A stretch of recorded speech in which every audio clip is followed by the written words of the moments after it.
Welcome to They Talk Funny, episode 67. Our guest today is John Wessling. John Wessling, if you have any questions, you can just add them in chat. John, of course, is a finalist from Last Comic Standing, appeared on NBC. He's also does the Sports Riot live on Twitch, as well as After Later podcast. So please, welcome to the screen, Mr. John Wessling. There we go. I had to hit it twice. There we are. How you doing, welcome. Paul? Thank you. Thank you very much for having me. It's a treat. I like how the pandemic has been going on for so long that neither one of us look like our headshots anymore. No. You know what I mean? We used to. It's underneath this tired, beaten, weathered facade. That's what I look like. If I have a good diet, well hydrated, good rest, that's what I could look like. But right now, that's what you get. Yeah, I went bald over the pandemic. Oh yeah, so yeah. Did that really all happen in the past 2 years? It was thinning, but now there's skylights. It went for it. Well, how do you like it? I like it. I mean, it's a good look. What are you going to go? What's your strategy? What are you going to go with? I figure I wanted to age into Gene Hackman. Oh yeah. Well, you're not. You're right there. Right there. Yeah. You're early Gene Hackman. Like I'm a little past Gene Hackman. Popeye Doyle, but yeah, right. I don't think I've captured Superman yet. You're almost there. You're almost there. So are you going to keep it fluffy and or you're going to do the usual? I don't know if it's a Canadian thing or not. You might not with the weather up there, but down here, as soon as guys even start to get a little bit of it, they just all right. Now I'm shaved head guy. I did shave my head at one time, and I discovered because I'm a happy-go-lucky kind of person, and if I shave my head, I'm going to kill you. Oh, yeah. Do not look. It's a completely different... It changes the tone of your appearance, and sometimes it causes problems that you're not in the mindset. I think you would be safer in this world if you were naturally an aggressive, angry, well-trained fighter who looked friendly, as opposed to someone who looked like a dangerous fighter, but in reality was a little teddy bear. You know what I mean? I had two old ladies jaywalk a 4-lane street to not be on the same side of the sidewalk with me. Oh, yeah. The day I shaved my head. So. Well, yeah. I mean, there's different kinds of dangerous, isn't there? Yes. I think, and that's just a good life lesson. It's good to see you, man. It's good to be back. How is beautiful Montreal? I'm jealous. I missed it up there. I miss the streets of Montreal. It misses you as well. I mean, really? Comedy is just beginning to reopen here, but you're making this all about me. But this is supposed to be about you. You're John Wessling. Where did you finish on your season of Last Comic Standing? Oh, I like to tell myself that I came in 11th place. But there's no way to say that. Somewhere in the 10 to 20 area. We were in the last cut before the house. Before the house. So of course I tell myself it was by the razor thinnest of margins that I didn't get in there. You purported yourself well. I mean, from that you got Just for Laughs that year. Mm-hmm. I got lucky by editing. I couldn't tell you any story I've ever heard about anyone who was on any reality show that had a positive experience with how it was edited. I'm the only one I've ever heard of. And it was just because I was nice to the guys on set and to the producers. And, when I got kind of axed off, right, it was a very soft landing. And they said, hey, the way they cut it, we all got cut down in one big show, but they cut it to where it looked like it was over 2 nights. And I got officially cut on the first night that they aired it, but on the second night when they had the next 5 cutting down to 10, they still used cutaways of me congratulating people in the green room. So it really looked like I was just such a good sport. I'm still there supporting my friends and fellow comics. Oh, I know I got eliminated last week, but we're so tight, we're so cool. So that was nice. And then they used, I think this is really what helped my career more than actually being in Last Comic Standing, the episodes itself, is that they used one of my jokes in the promo that they used on NBC for like 3 weeks leading up to the premiere. So I got more shine from, I was like on every second commercial break on NBC for 3 weeks straight. That got, and a ridiculously dirty joke that I don't know how got past the censors. It was the thing about my dad giving a toast saying, I like my women like I like my scotch. 12 years old and mixed up with Coke. Yeah. Right. And they just must not have understood what Coke is. Because otherwise, I don't see how they let that go. 12 years old. Yeah, exactly. There's not a part of it that's not questionable. But somehow it got through. So I was very happy. Yeah, they made me look like the happiest person ever to not advance in a reality show. That was very cool of them. And thus concludes the end of my good luck in entertainment business. It got you to Montreal, and then you got yourself back to Montreal a second time. So you've done Just for Laughs twice. So and I'll tell you, it was such a great experience. Montreal and going to Just for Laughs was by far the most fun and the most validating thing I ever felt as a stand-up comic. You know what I mean? I was there 2004 for New Faces, and then back in 2005 to debut our movie, our film of Hell Gig America. We did 50 states in 50 days, right? Yeah. And that was like the biggest, best thing that had ever happened to me. And honestly, it's been chasing that feeling ever since to try to get back to how good that felt. You know, so I love it. And I got to go back and work in Montreal. I want to say a year or so. So like 2005, 2006. I went back and worked there. Which club was it? Not the Works. Was it the one that's in the upstairs and kind of the older building? That is the Works. That is the Works. Oh yeah, it was. Rest Okay. in peace. When there used to be a Nest too, right? Didn't you guys have a Nest? The Nest is in a mall. It still exists. Yeah, no, it's actually in a sort of a sports museum / mall, because it's the original Forum. It's where the Montreal Canadiens won all the cups. Oh really? Really? It's up on the third floor there. Well, most malls in the world have become museums. There's not a lot of business going on there. It's a place for teenagers to have sex. I remember doing a set at the Nest when we were up there for New Faces. We had one tune-up show, big night, and that was at the Nest. I remember that now. It was at the mall. But yeah, the Comedy Works, I loved it. That was one of my favorite weeks of comedy ever. You know, that's whenever an American, especially for me being from Texas, a Southern American, has any kind of success at Montreal or in Canada, you know, you get all the business cards from all the clubs, all the bookers that want to bring you up there. But what they love to do is to bring you up between December and February and really test your mettle. That's what it is. And if you can survive that, then if you have a good week then and you're willing to come back, then you might get a spring or, you know, God forbid, a summer, early fall. But as soon as the Grey Cup's over, you guys pretty much batten up the hatches and prepare for the ice. Right? That's kind of how it goes. We're a hardy people. We try to get out. It's just travel is difficult at that point. Yeah. Oh, but it was cold, dude. I remember I did a comic strip in Edmonton. First time I had ever been to Edmonton, and this is like 2006, 2007, and it was a week before Christmas. And it was negative 42 degrees. Yep. And that's Celsius and Fahrenheit. That is one of the rare numbers where they meet up again at the bottom of the thermometer. The thermometer. By the way, that's not the bottom. It does get worse. It does get worse, yes. It's so cold you had to switch to the Kelvin scale.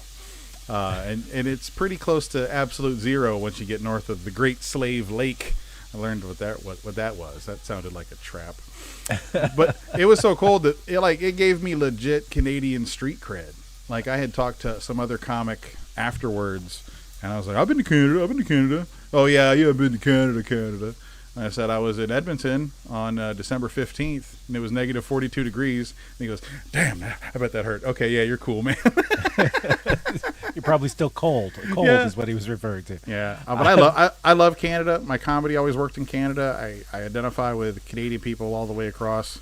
I dig it. So if you guys are hiring and looking for a nice family of Americans who are all vaccinated and would love some of that socialized medicine, let me know. You probably get this all the time, don't you? Now, Lynn is actually over in Alberta. So Lynn, she's saying, just wear one of those hats with the hair. Oh, her suit toque? Yeah, her suit toque. There we are. Just one of those buffalo caps or something. Yeah. Just pop it on. That would be nice. When did you start comedy? When was your first years into it? I think I've had this conversation with some of my comic buddies before. When do you start the clock? Like, when are you officially jumped in, you know? And I think we all have about 2 or 3 different clocks. There's the very first time you ever went on stage, which is like your Mercury 6 barely touching the scrape of space, right? And then there's like your first paid gig, which is kind of, you know, like one of the Apollo missions. Like, okay, this is for real. I'm really out there.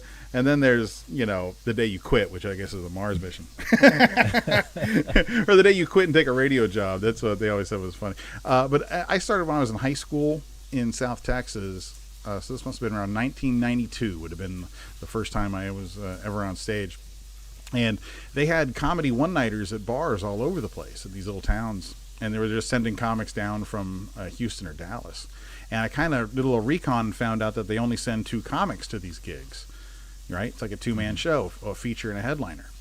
And I went and hung out and talked to these guys. I'm 16 years old. And neither one of them wanted to host. So I just volunteered to go first and introduce them. And they were like happy to let me. Basically just giving me a guest spot before the show started to start the show. So I did that 3 or 4 times. And it went moderately bad to okay, but was extremely exhilarating and exciting. So when I get to college up in the Midwest, I start hitting the open mics in Des Moines and in Kansas City. Oh, one of these older comics gave me a great piece of advice. I wanted to move to Houston right out of high school and go start and be a Houston comic, you know, following the footsteps of Bill Hicks, and Sam Kinison, and all the Outlaws, right? Ron Schock, yeah. Yeah, Ron Schock. You know, Brett Butler, Thea Vidal, all of them. To me, they're rock stars, and I want to go, you know, because it's just that easy. I can go get a shitty apartment. I can wait tables at the Comedy Annex, and this will be what I do. And this guy, but I played, you know, I had an opportunity to go play a little bit of college football in the Midwest at a very small school. And I'm talking to this old guy, and he says, dude, it's better for you to go start comedy somewhere where you're different. He's like, if you come to Houston, you're just another Texas teenager moving up to the big city. You're a dime a dozen, and you're not remarkable. Go to where you're different. You'll stick out. And plus, you'll see things differently and have to learn how to observe and learn how to kind of adapt.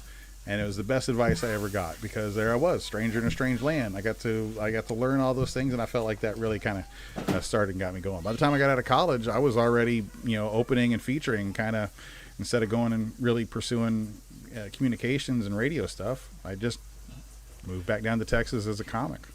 Now, the Canadian system, the way things generally work, like in the more chain clubs, etc. here, is people work as an opener, then they work to being a middle. Once they finish being a middle, they then move to host. When you were in I love that system. I've seen that at the Absolute, yeah. Did you in the Midwest? I know like some of the northern states usually follow that system as well. I think that works out in a tighter population, because there's more comics around, so you're kind of there's more good comics closer by, so it's easier to do that. Out here in the frontier, so you're going to hear live action parenting as my kids are home from school acting a fool. But in the frontier lands, you know, it's there were fewer farther between, so you kind of have one good comic and one kid who's willing to go up first. But your Canadian system, you hands down is superior to the American system.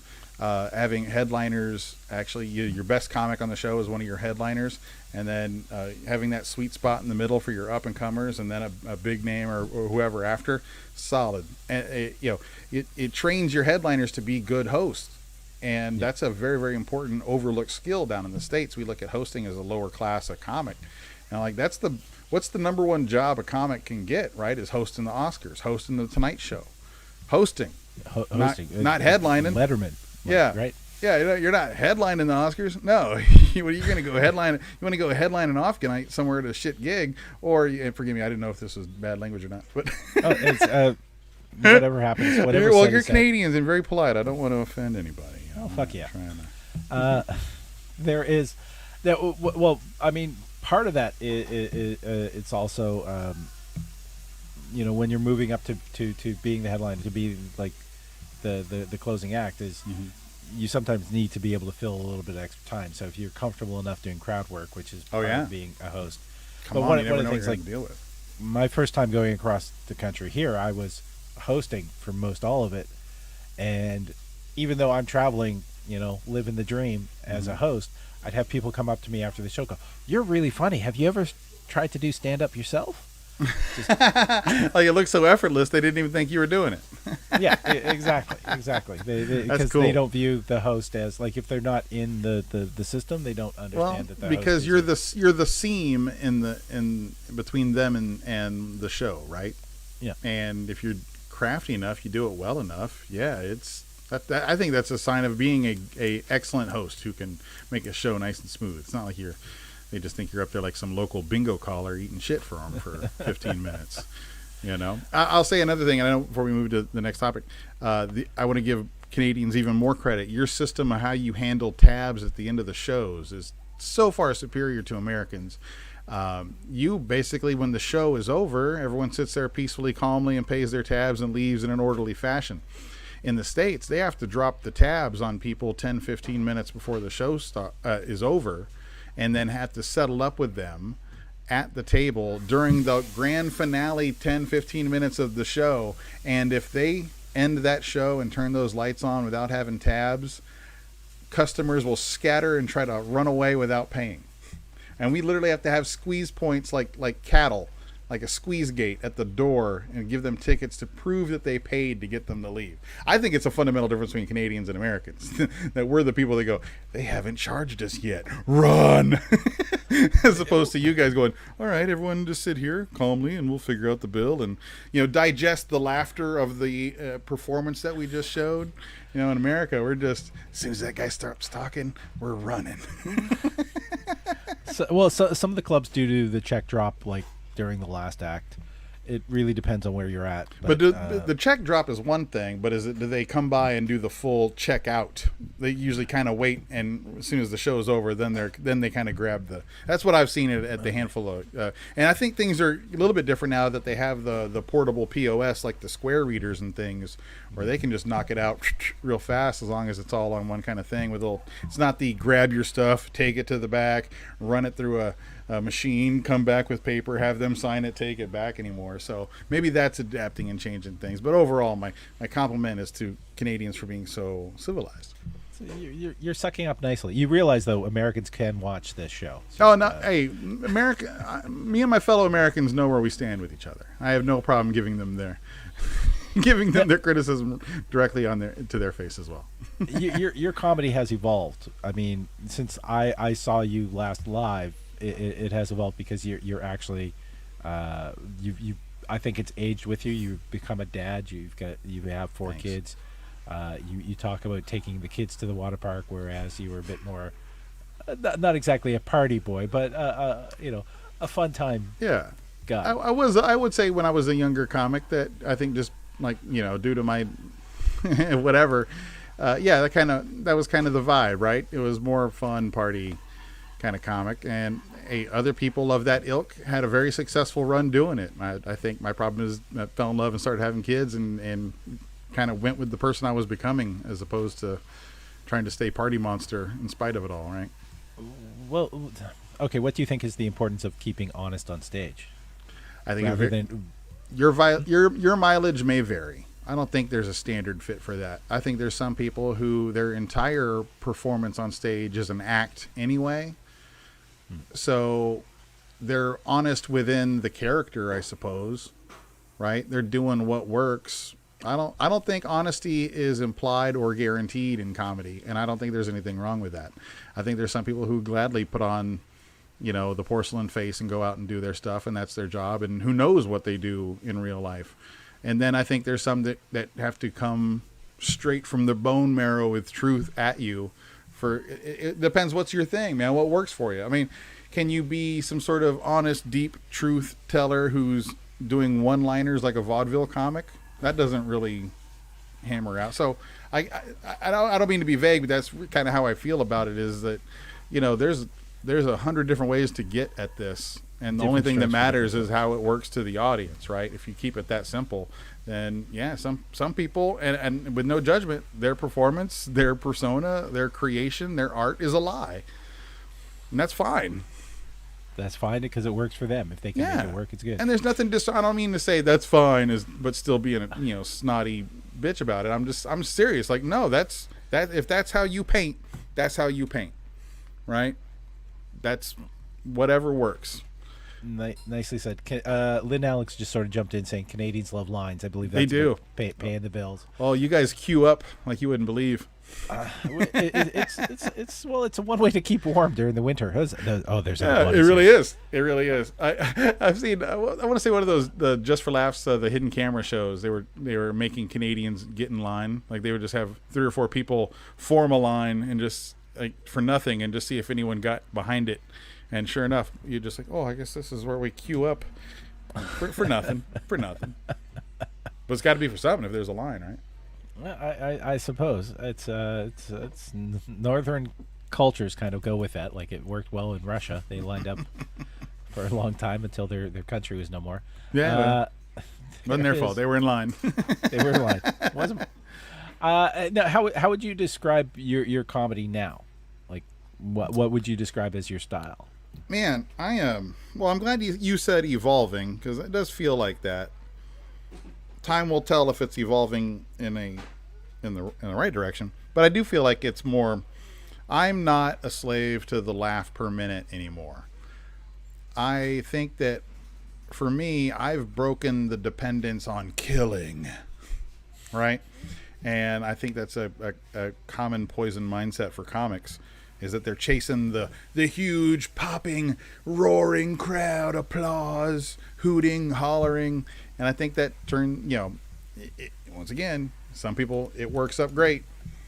Oh, hold on a second. My computer is bugging on me. Tell me, if I disappear, I will reconnect. Okay. If anyone have any questions for John, I see that we have a number of people watching. Just put them in the chat, and we will bring them up. Yeah. But I try to. I'm sorry. I just try to be present, man. That's the way I vibe with it. I just try to. I take whatever mood I have. I've tried to break every superstition about pre-show stuff and just show up, and put a smile on my face and be friendly and be real and you know what? So far, it's been a good luck run. I mean, I think that's a very healthy way to look at it. So yeah, it's personally for me, it took a little bit. Like if I had a joke that required to get them silent, it still would make me uncomfortable. But realizing that I can get 200 people to be quiet to hang on the next word, then that was sort of powerful. Yeah, getting used to comics are so scared of the quiet moments. That's the most frightening things because your animal, your lizard brain as a comic says they're quiet. They'll never laugh again. They're about to revolt. They're gonna run. Right? You just instant failure. Quiet equals failure. But yeah, when you learn kind of master it to go with it and start looking at it as attention as opposed to silence, which is nice. It's like, okay, everyone shut up. I'm going to set up this joke that requires you to hear the words that I say. Here they are. Now you can enjoy it. I just the way you were describing something earlier, I sort of remembered what I had, and so I just want to just bring this onto the screen. It's a bit blurry, but oh, look at that! Look at us! Look how young we are. Yeah. Oh my goodness! And the fact that your smile was just so huge at that moment is like I'm pushing the happy. It just. Well, I was legit happy. I was really having a great time. That's 04, right? I believe so. I think that would have been your first year there. I had a different look on my face in 05. At that point, I was a filmmaker at the end of a 6-month grind to get there and have the thing done in time. So this one, I'm happy telling jokes. Yeah, no, that was cool. Look how young we are. Look at that. I miss that hair. I sometimes still feel the hair. I can feel it. Oh, I don't want to show you what my hair used to look like. Did you used to have long hair? Did you have a mullet? Come on, you're a Canadian. You're left-handed, probably a forward. Look at that. Okay, I don't see any of those photos there. So thank God it's Facebook. I'd be scared to death if you just start scrolling through someone's pictures. Like, oh look, here's me, comics, great scene, a dick. There's some another gig we went to. It was real nice. There's the hotel, another dick. Yeah, exactly. That's I don't know. I guess. All right, there's. Oops, where'd it go? I found one with the hair that I think it's safe to bring up. And then I lost it again. Oh no! Right, Let's see this. Let's see this beaut. Let's see this neck warmer. Oh, that takes a lot of conditioner, didn't it? Yeah, it. Yeah, Did. I bet that just drank it up, didn't it? Wow. A bottle a week kind of thing. That's nice, dude. That's nice. Yeah. Oh, bro. I think it should be okay. It should be accepted in society that once you've had hair like that, even if you lose it, that you can, without scorn, have a wig that looks just like it. You know what I mean? Like you should always be able to wear your best hair that you ever had. Yeah, I'm kind of glad. I went through the period. I've got the gray coming in, so it's. Is your gray coming in distinguished patterns? Does it look? Yeah. See, I can see you get the temples. Yeah. To acquire wisdom and foresight. Yeah, that's good. I'm in my 50s, so I'm kind of happy where I'm at. That's good. With everything involved. Now you're all right. So none of mine has come together in any kind of. I got random silvers all over. Just not even where it looks good and Clooney like. Just sort of odd patches. And then like on my beard, it's blotchy white. And I'm like, this is horrible. You've given me nothing to work with here.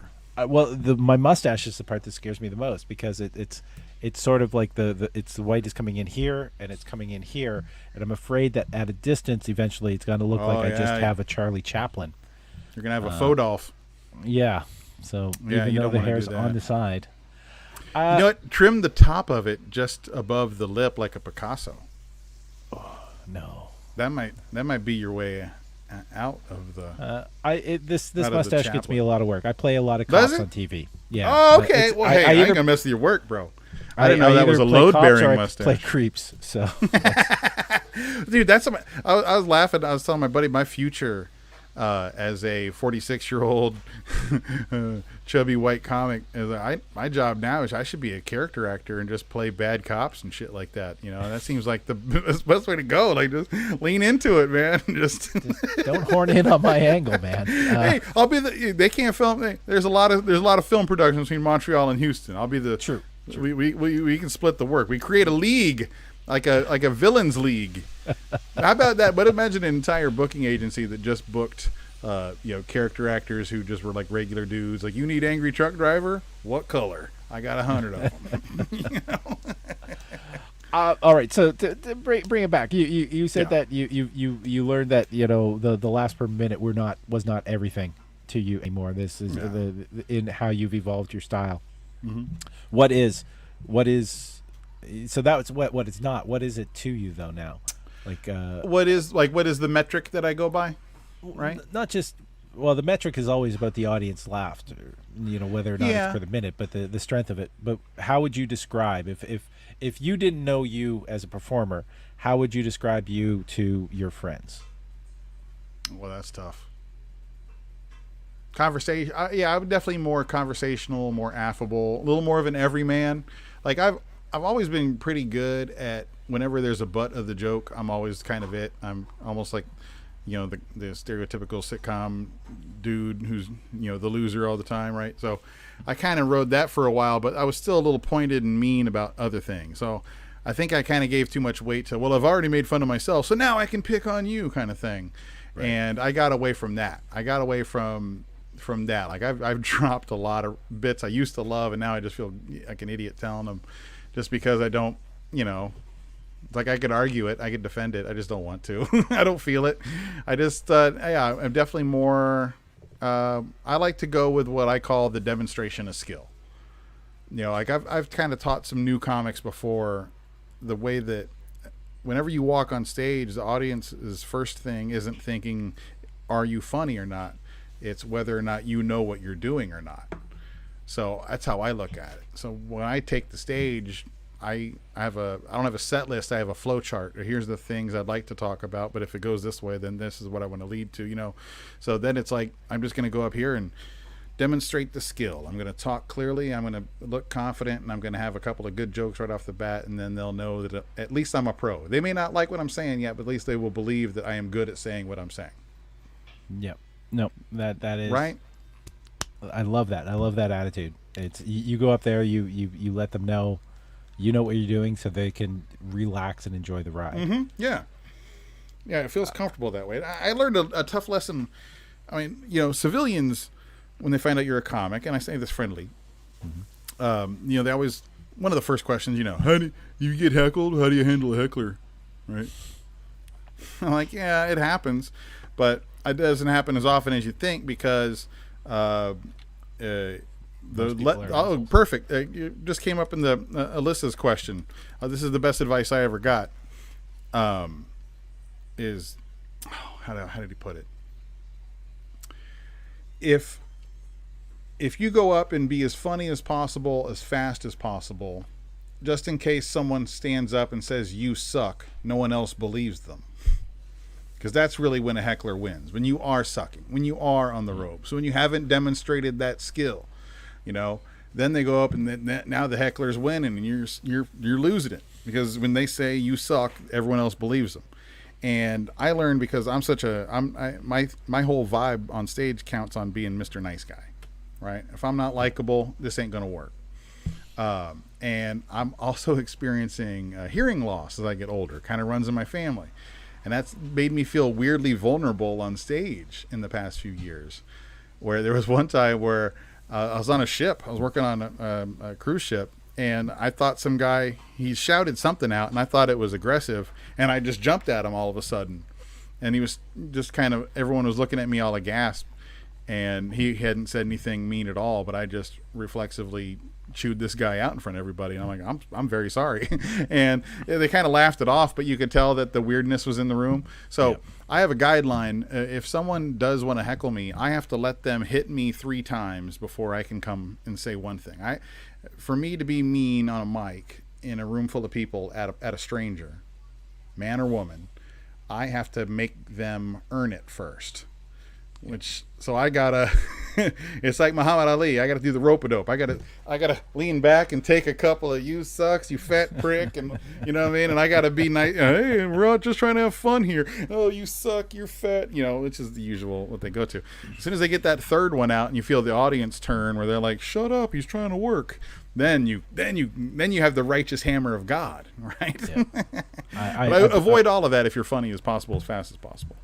Yeah, it's one of the rules of 3 for stand-up comedy. Always let them win the first one. Second one, sort of be polite, but let them know it's not wanted. Mm-hmm. And the third one, I think it's a third one you can mention their mom. Yeah. But you don't want to know what happens on that fourth one. Yeah. You demonstrate what you said about his mom.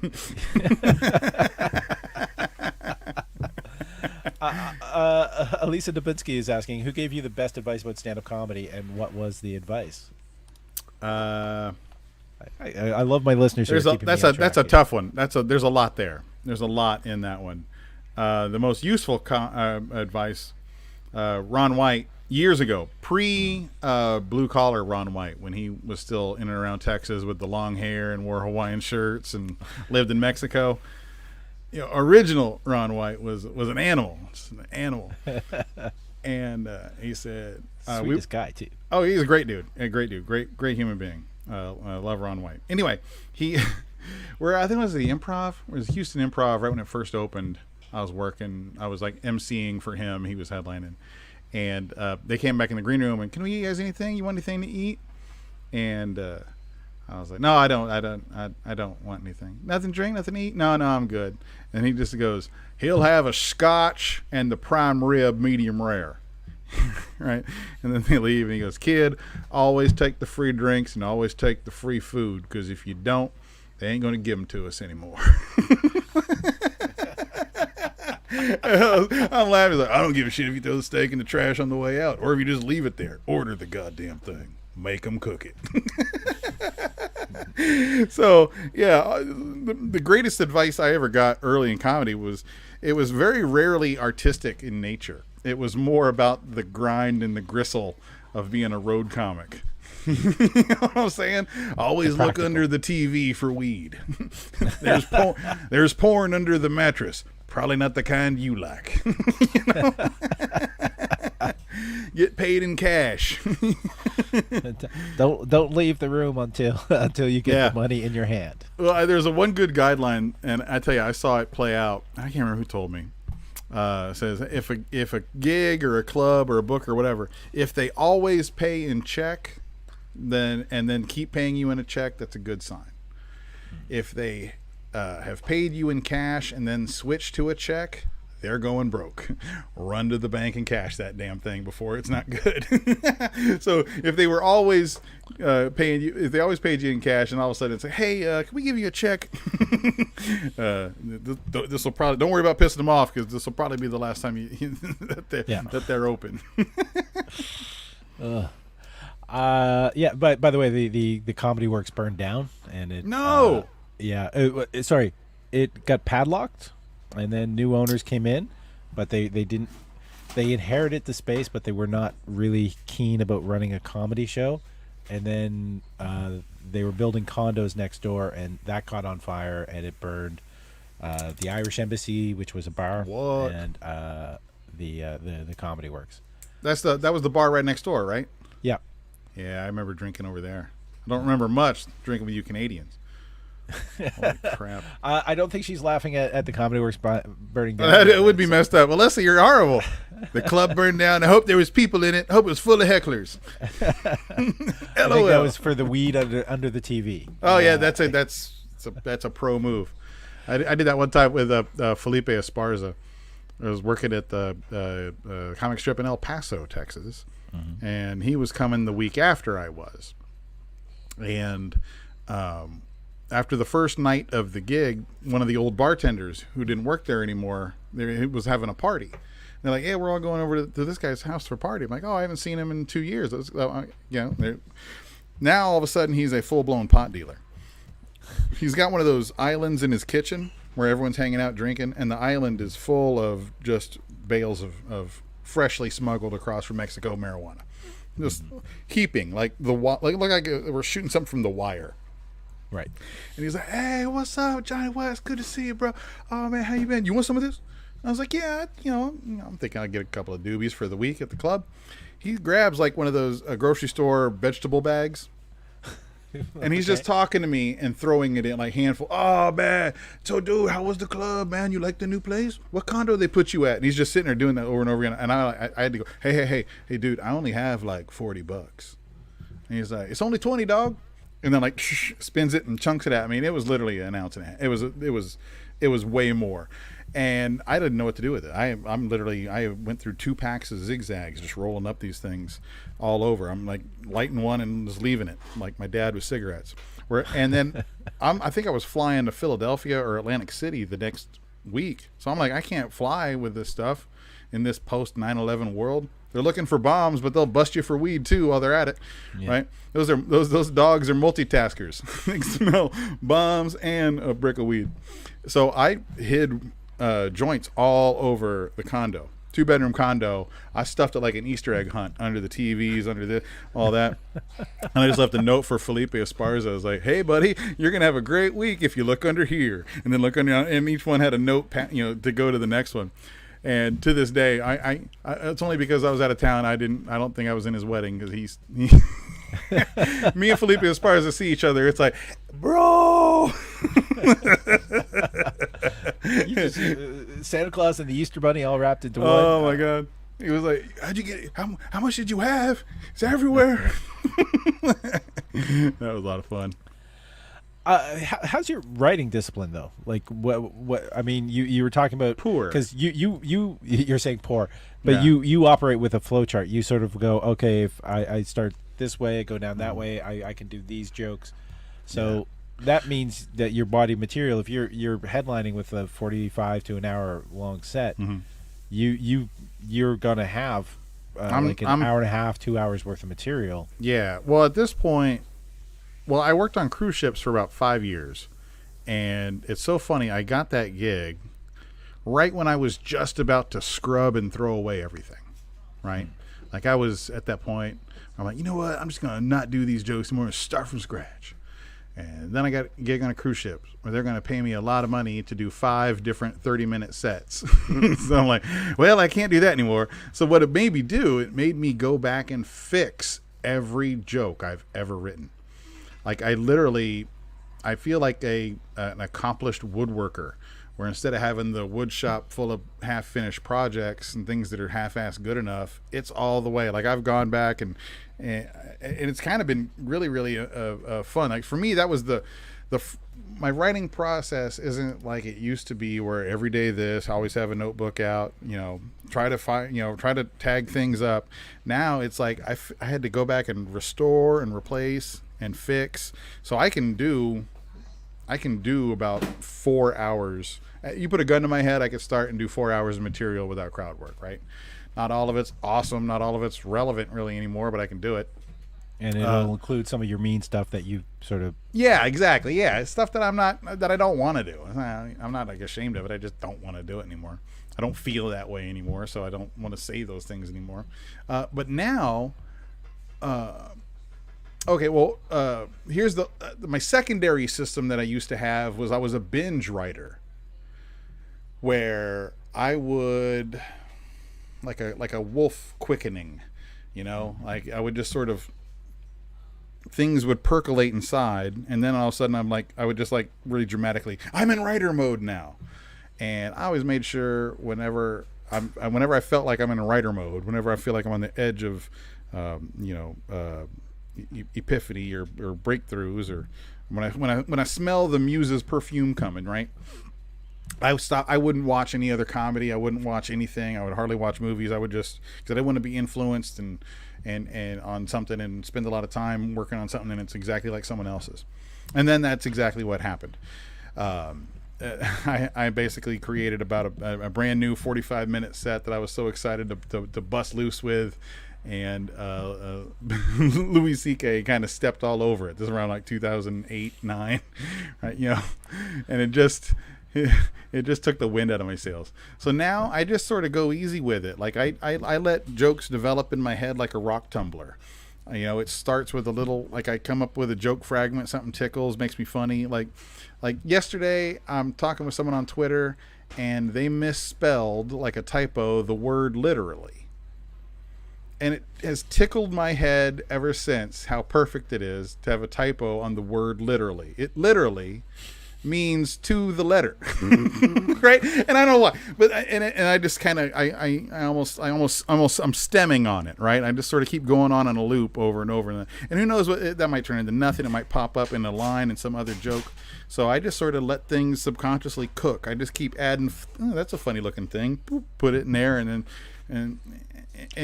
what I've seen lately, and I had happen. One of the last gigs I did, where I got up and I was in the right little stream of consciousness, going from jokes I already do, and then the lines were just popping out after as tags. It was like natural herbal flow of consciousness, and then when I kind of ran out, I went back to the older stuff that I already knew, and it was seamless. It looked like it was all one conversation. And then there's another spot where I felt free. I felt like it was polished enough. I felt like it was smooth enough, and I'll throw this out there, see if they go with it.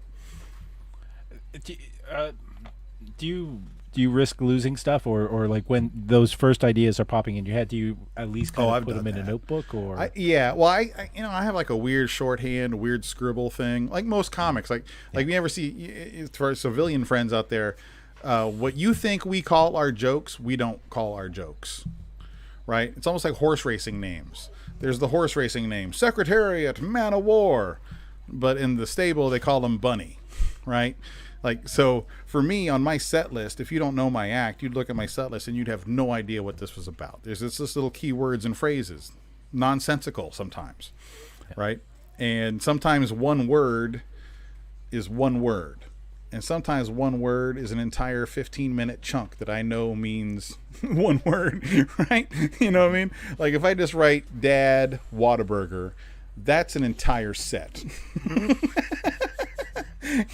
So anyway, does that involve the incident? Sorry. That's the incident. Well, funny that the incident. I just write down incident, and I know that's 8.5 minutes long. So okay, I make that so. And then I know what the little outshoots that come off of it. I know what it has to fit after or before.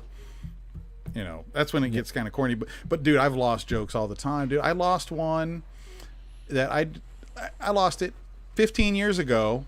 And it was one that I loved, but I wound up from one show to the next. I dropped it because I was putting something else in just for fun. But I wrote down my set list without it on, and then I kept repeating the new set list and forgot to put the other joke back in. And I just happened across it in a random recording, and I was like, oh, I forgot the wheelbarrow joke. I loved the wheelbarrow joke. Why did I stop doing it? And I was like so upset with myself. And it was when I was in college. I hate to admit this, but I was caught cheating by my girlfriend. It was so sad. I never forget the look on her face when she busted in and she was like, "What are you doing?" And I said, "Well, it's called the wheelbarrow, but I don't think that's what you're asking." Right. It's super short, but it was cute and I loved it. You know, the hard part was holding myself up, you know. Right. So, but and then I loved it. It was doing great. It was like my favorite new bit. And then I moved it to put something else in and got busy and forgot, and then just dropped it for 15 years without ever looking back. And there's probably more that I can't remember. And you mentioned like when you were riffing on stage and coming up with new lines. Do you record? How often do you record your sets? I mean, technology is. Brother, I'd love to tell you right now that I am super diligent and disciplined about recording every show and logging them and blah, blah, blah, and listening to game tape. And I don't. I'm half-assed about it. I record it and never listen to it. Most everything I record, I will never listen to again because I get that creepy, I can't stand rewatching tape or listening to myself. It's that weird condition where hearing your own voice sounds like crap, seeing your own self looks like crap, you know. So I can't stand it. The more I look at something I've already done, the more I hate it. I have to like just let it go, let it be. Hope you liked it. Thank you for coming. I want to point out before I put up the next thing is it's at the John Wessling on Instagram, all one word. For people who want to find out more about you. Please do. On Instagram, you'll definitely be able to see things from shows, things from my garden, a lot of pictures of my cats and kids. That's kind of my vibe there. I feel bad. I was a pretty early adapter to most of the social media, so almost everything is just John Wessling. And there's like other John Wesslings. There's a realtor. There's a lawyer. There was a kid who's a motocross racer who was like an up-and-coming next great thing named John Wessling. And all of those guys had to get like Jay Wessling, Jay West Dog, and things like that because I had all of them. And one of them beat me. One of them beat me to Instagram, and I couldn't even be mad about it. I was like, you know what? You earned it. You earned it, John Wessling, realtor. Here we are. Yeah, and it is John Wessling on Twitter as well. Yeah. That's my favorite one. That's where I'll argue the most. That's where you argue the most. Okay. Now, when you realize that you have a set where you are in the zone and you're popping out new tags, mm-hmm. Does that kind of like, okay, I'll got to get over the cringe factor and listen to that? Yeah, exactly. And then you're happy to because you're looking to pull information out of it, not sit there and huff your farts. Because I mean, dude, I ain't got to tell you, you know, there's comics out there that they are by far their biggest fan, and once again, I'm not hating. I get it. There's a lot of ways to get to this, but I'm just not the personality type that can't wait to share all these great clips of me, you guys. You know what I mean? No disrespect to those who do, but I just can't. And that's probably why I'm, you know, where I'm at. Writing, just to jump on to writing. How much are? Sorry, Lynn Alex is going to be following you. She loves cat pics. You got a lovely wolf boy there. I like that. That's a good looking gray. I like gray cats. Lisa's asking if you've ever tried to write a sitcom. I have written sitcoms. I sold one back in 2003, and I got real close to getting it made. And I've worked on several other projects before. And yeah, I keep writing TV. I think my future is more as a TV scriptwriter and a filmmaker, a scriptwriter, and I'm working in that direction. That's kind of, honestly, you know, talking about smelling the muse's perfume, it kind of leads me more in that direction, honestly. And my performance bug seems to be satiated more by podcasting and sports talk and things like this, you know, non-written, you know, just verbal improv, basically. This is kind of what gets me going and excited and feeling that show buzz more than trying to go out there and fight the plague and entertain people in underground speakeasies. Now, I know that you did a lot of radio early on, but was Hell Gig your first film project? Yes. First Ed, I was involved in at that level, where it was just basically our project. We were shoestringing it, and we were running everything, and it was a great experience. It was a really, really cool thing. I just earlier this year, I filmed my first part in a full-length scripted movie, where I'm one of the main characters, instead of just a bit part, a random guy kind of thing. And that's going to come out, I think, in October and November. It's called Dickhead. And the director did tell me that I'm not allowed to say whether or not I am the dickhead of the title. But I am in a movie with 4 people in it, and the movie is called Dickhead. So there's a 25% chance that I am the dickhead. That you are the dickhead. Yeah. Hell Gig, for those who haven't seen it, which I imagine they can probably find it online. Nope. I'm very it's always kind of shy about. Tell us about Hell Gig. I'm like, I'd love to. It's impossible to find anywhere, but it will be soon. We made a documentary where we filmed ourselves in a rental car doing 50 shows in 50 states in 50 days, right? And it was all ground traveled except for the last 2 flights, one to Alaska, one to Hawaii. So it was ground level. It was us. It was hand-to-hand comedy, and boxes and boxes of mini DV tapes. Just unbelievable amounts of things that we recorded from it. And now we're working with some people that are going to kind of go sift through that footage, because now it's sort of a found footage project. And so anyway, you will see more of that footage. We will have a little bit of a we're gonna have Geraldo come and open up the safe and take out the edit and the cut that we showed at Montreal. I will have that up online within the next month or so, because I after that happened in Montreal, we showed it. We were on the same. There was 2 feature films that were debuted at the Just for Laughs Comedia Film Festival in 2005. There was Hell Gig America. And then, what's it called? That's so funny. Now I'm drawing a blank. Was that Osmosis Jones that year? No. This was is a huge hit. The comics, the one where they all tell the story and the big punchline is the same. The Aristocrats. The Aristocrats, yes. With Paul Provenza. With Paul Provenza, a cast of hundreds, everyone's favorite comics. So we definitely lost the film festival portion. We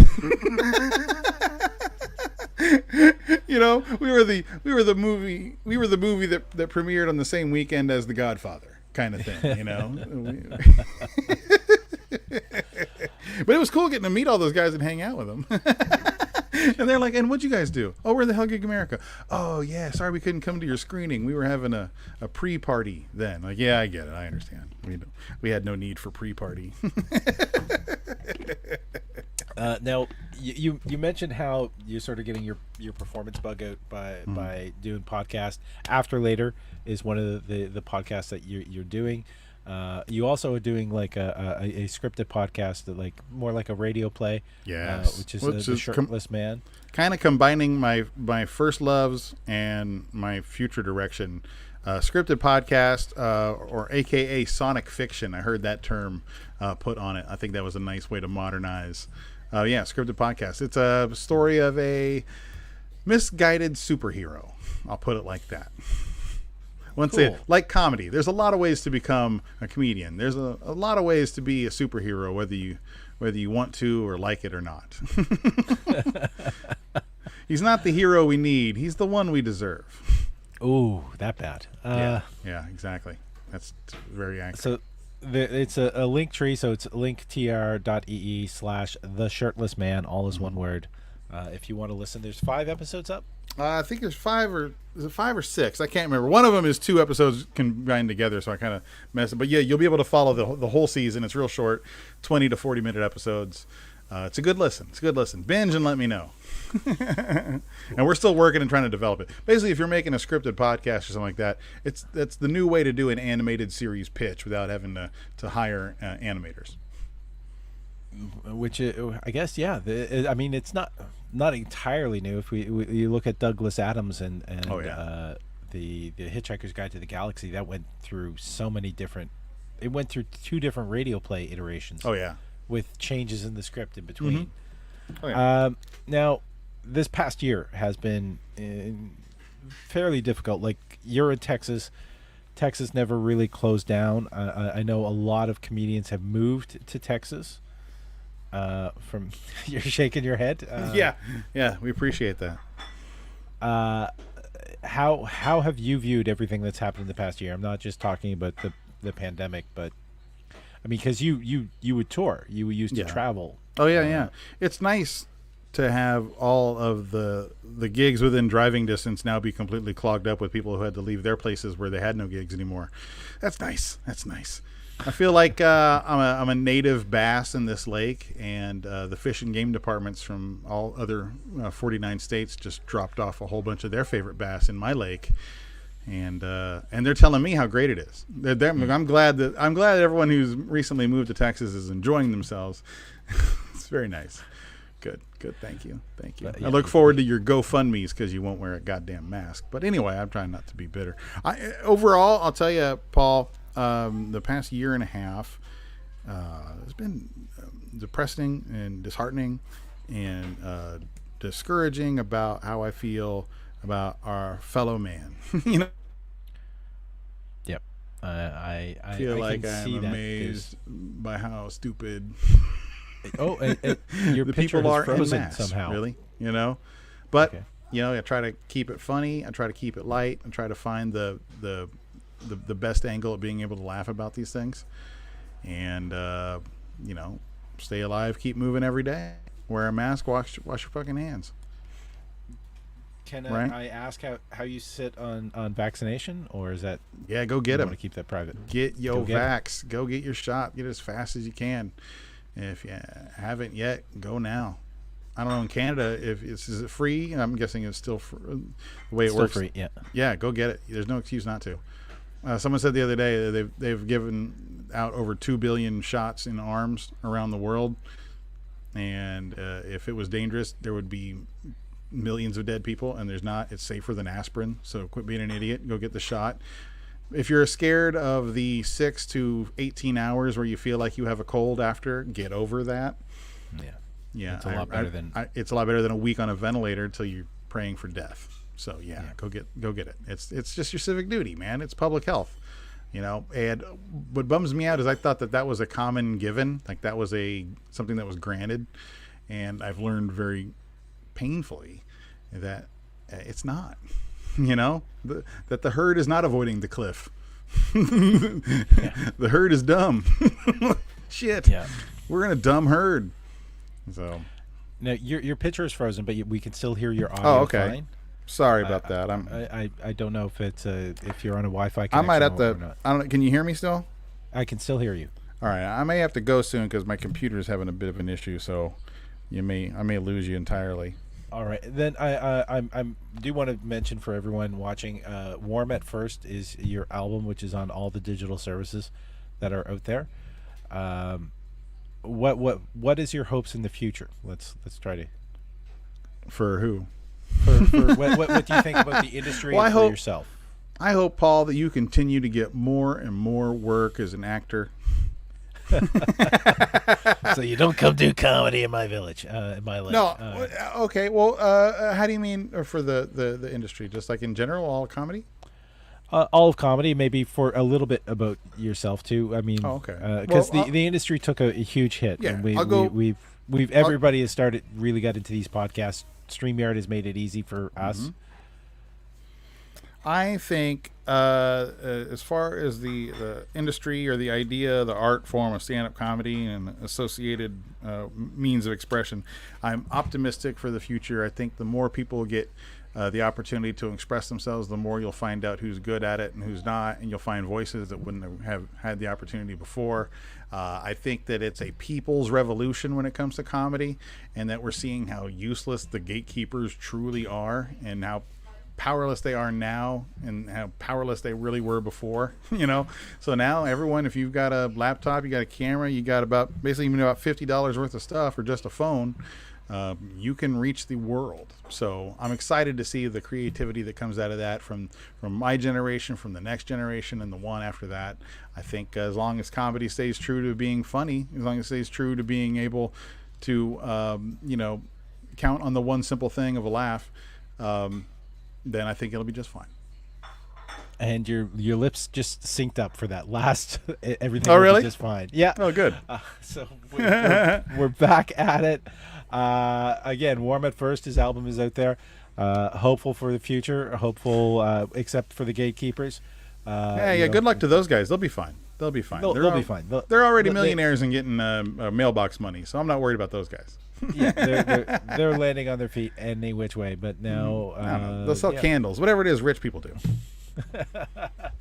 All right, we're looking forward to the future and looking forward to hearing about your new projects. I'm definitely going to be binging through all those episodes of The Shirtless Man myself. Oh, that'd be great. It was great chatting with you, John. Well, thank you so much, Paul, and thanks to all your viewers, your listeners, and I appreciate getting to chat with you today. I really, really enjoyed it. My pleasure. If anyone wants to support this channel, it is Pay the another man. Linktree. It's just running at the it's right there. It's Linktr.ee/Paul Ash. The first thing says buy me a drink. That is going into helping this show maintain, keep up on there. So it's running at the bottom. My name is Paul Ash. My guest has been John Wessling. I want to thank everybody who's tuned in, and thank you for your questions and comments during the show.